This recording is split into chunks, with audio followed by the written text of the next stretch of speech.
Hi everybody, Dale Fredericks here. Now that we've done our fence work with our colt, we can go ahead and start teaching them how to pony or lead from another horse. And to do this, we're going to have a saddle horse that's not going to freak out if our colt starts acting a little bit naughty, or he's going to tolerate being bumped into and just won't fall apart over every little thing. So the first thing I'm going to do, I'm going to get on my saddle horse on the left hand side. So I want to keep my colt over on the right hand side so I can kind of see what he's doing.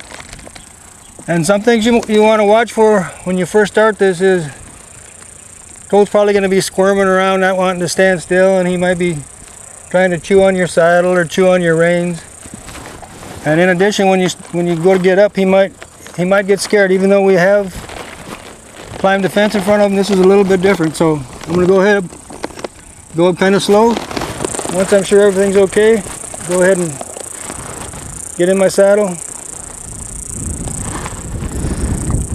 And when you first start leading a colt off of your saddle horse, they're probably going to be moving around and crowding ahead and just acting kind of ignorant. So I think it's easier just to, when you move off at first, to just go to the left. That way if your colt's trying to get ahead of you, you can still stay ahead of him.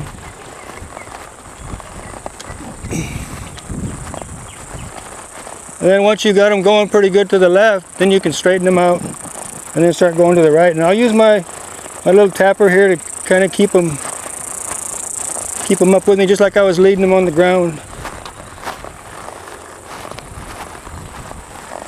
Whenever he lags behind, I can either tap him with my dressage whip or pull on the lead rope. And I like to have him know what it feels like to be pulled on by the saddle horse too. So if he lags behind, I'm going to go ahead and dally.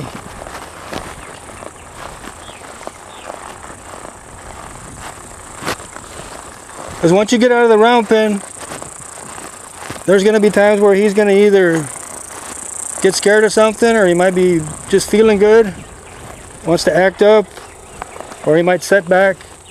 So I like to have him know what that feels like.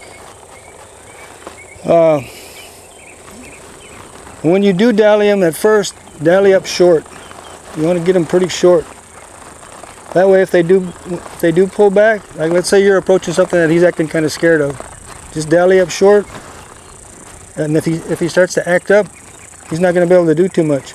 If you got him out here on 4 or 5 foot of line, and he pulls back, and then you pull him ahead, he might jump ahead and land on the saddle behind you, or go behind your saddle horse and get a rope under his tail. Lots of different things. So at first I'm going to dally him up short when I do dally him. Get him used to being pulled down.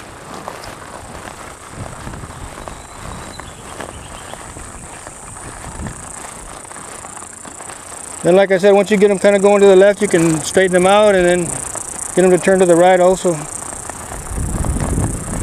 And at first they're probably going to want to crowd into your saddle horse.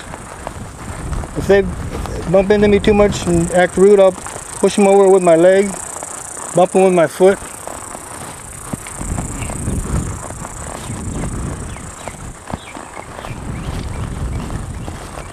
Basically we want them to learn how to lead from a horse, just like we do on the ground. And we can use this fence here too to help us out a little bit. I'll go ahead and stop him, maybe back him up a few steps. The fence will kind of help to line him out.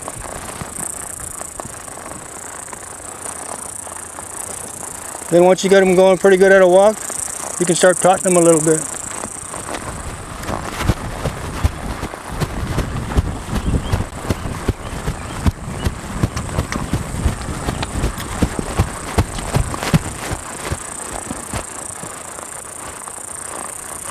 And once you get outside too, you can even lope them.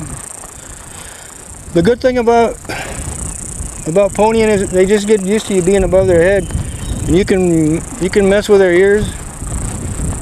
You know, while you're above them, you can wave your head above them. You can have them saddled, get them used to a saddle. You can take them places that, well, like I like to start them ponying when they're a yearling. So obviously you can't ride them when they're a yearling, but you can take them out places where you'll probably be riding them later on and get them used to a lot of different things. And then once I got them going pretty good on that right side, I'm going to go ahead and put them on the other side. I like to do everything on both sides. And I'll switch my reins, put them in my right hand, put the lead rope in my left hand.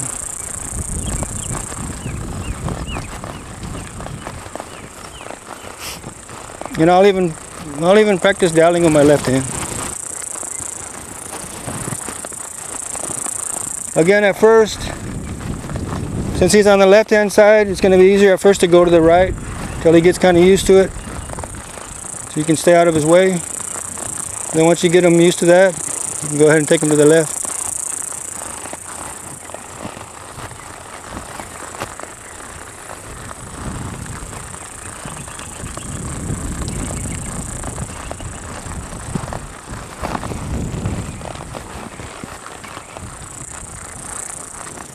As you can see, it really helps to have a horse, saddle horse that you can handle with one hand, one that's going to stay pretty calm.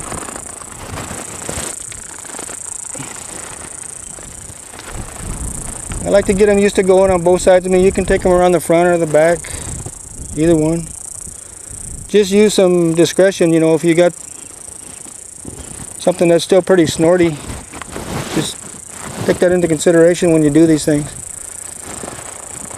Most of this stuff is going to be a snap for you cowboy types. For those of you who don't have any experience with dallying and ponying horses, let me tell you a few things I think that you should be aware of. You're going to need a horse that's had a pull on, that he knows what it is to have a pull on the saddle horn. You don't want to start out with a green horse as a saddle horse and a green colt and a rider that doesn't know how to dally. So do these things just one at a time. Get your saddle horse where he's used to pulling a log or something first, and maybe get some help, some professional help. You want to have a good stout saddle, and you want to have the horn wrapped with something like mule hide or something that will have a little bit of grab to it. When you do dally, always have the lead rope coming up to the bottom of your hand. You always want to dally with the heel of your hand down. You don't ever want to dally like this, because you might get your fingers caught in it, and you can mess your fingers up or even cut them off. So just be real careful about that.